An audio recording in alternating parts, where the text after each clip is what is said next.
The guardian of the exit. A worker from the Hull's council dropped off the guardian's food.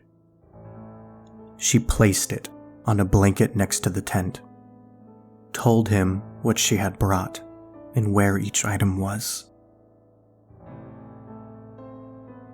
"Thank you, Simona. Are you busy today?" The guardian looked almost like an ordinary old man, albeit a very weathered old man, with peeling skin and cataracts. "I'm afraid I am, Guardian," Simona replied. "I brought some people with me, if you're looking for a chat, though. They say you offered to tell them about Amara." "Oh? I didn't think anything would come of that." Despite this, the Guardian was beaming, remembering the girl, Mary, he had talked to yesterday. She and her class were brought to him, as was tradition, to be scared off the prospect of leaving the Hull.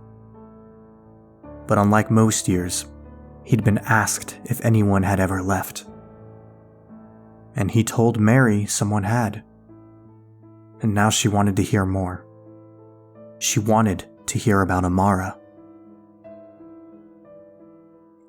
Simona left. Mary, her parents, and some others approached the Guardian.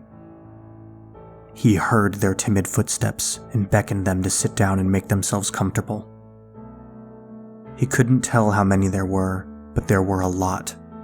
Murmuring voices, young and old and in between, shuffling into position. They were nervous, thrown off by the Guardian's appearance. He thought of Mary, excitedly telling her friends and family about the Guardian and his story. She must have insisted that they come. They must have wondered what the old man had to say about that Amara. It was long enough ago that very few of them would remember Amara. The people quieted down. The Guardian didn't ask it of them, although he waited for their attention. Amara's story, or the part of her story the Guardian shared with her, deserved that. He cleared his throat and nodded to himself, getting the facts in order. The tale pushed at his lips, ready to be told. And then, he could no longer contain it. Amara was the first and only person to leave the Hull. Though the Hull provided Amara with food, a future, friends, education, and so forth, it was not right for her. The thick dark of this place is a blanket for us, comforting, enveloping, offering us solace in its infinitude. It hides us from that searing light and lets us grow uninfected crops. But Amara saw it differently. To her, the darkness was scary. The darkness wasn't her cloak, it was her fear's cloak.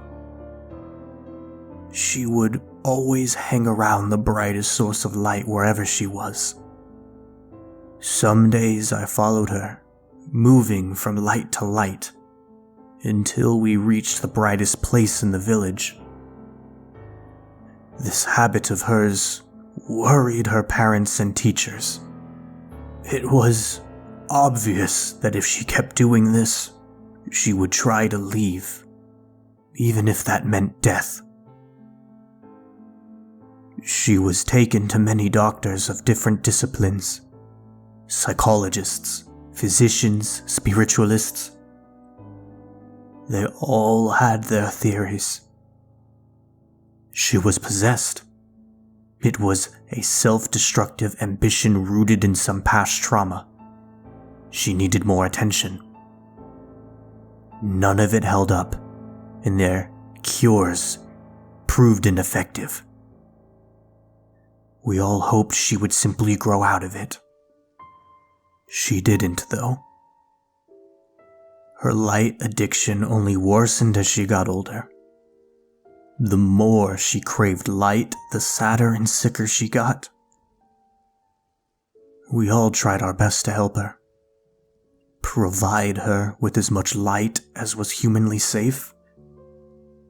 But she was never satisfied. She would break into fits. The worst was when she tried to set her own house on fire. If I hadn't been staying over, it would have burnt to the ground. And if the infection and the resultant light could not be controlled, you all might not be here today.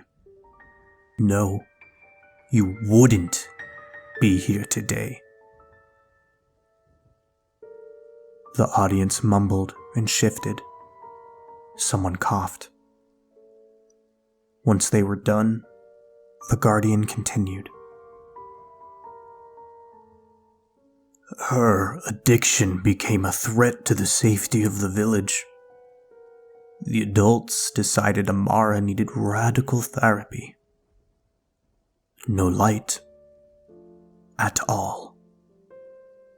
She would be taken to the groves and be kept in the artificial dark for a long time. Then, they thought, even the dimmest light would be enough. She wasn't supposed to know about this, but I overheard our teacher talking. I had to tell her, even though I knew this might drive her to leave. She thought she might survive the light, and this wasn't pure delusion. The light's infection was worse then, but despite giving her so much, she showed no signs of ill health. In fact, she had started to get her strength back. We all had a hunch that Amara was immune, although nothing the least bit conclusive. But a hunch was enough. Faced with the choice of a life in darkness or perhaps surviving in the light, she knew what she wanted. She could not leave the hall alone, however. She was too ill to get around by herself most days, and if she was unaccompanied, she would be brought back to her house. So I helped her.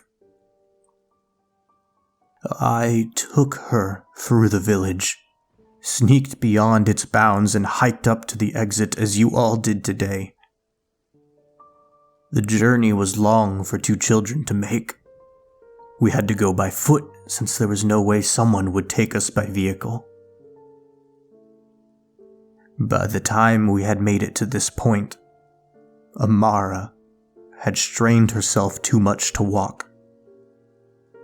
Because we had gone so far, and because I love her, I carried her around the corner behind me and kept going to the exit. If I knew what I was about to endure, would I have done it? I really hope so, yet at the time I wasn't thinking about that. I didn't contemplate for a moment what would happen when I rounded that corner and became exposed to the light. It was like being grabbed by flaming hands. You could feel it pulling at your skin cells, ripping them away. You could smell your flesh burning. My eyes suffered the most, but I forced them open to see Amara smiling. She pointed towards a flat patch of ground and I placed her there. She thanked me and said that she would miss me. I wished we could have spent longer saying our goodbyes, but she told me she'd asked too much of me already. She couldn't ask me to suffer any longer than I had to. So I left her at the exit and turned here where I collapsed. The next time I woke, I couldn't see. I was vomiting, and my skin was so tender the slightest friction would make me writhe in my hospital bed. Over time, I got used to the pain. People came and took care of me, and when I grew well enough to take care of myself, I returned to this spot. The Guardian picked up a mug of water Simona had brought and took a long sip, consuming almost all its contents before he placed it down again. He wiped the excess water from his wiry beard and smiled to himself. Amara is the only person to leave the hole. The only person who could leave the hole. I do hope she comes to visit one day.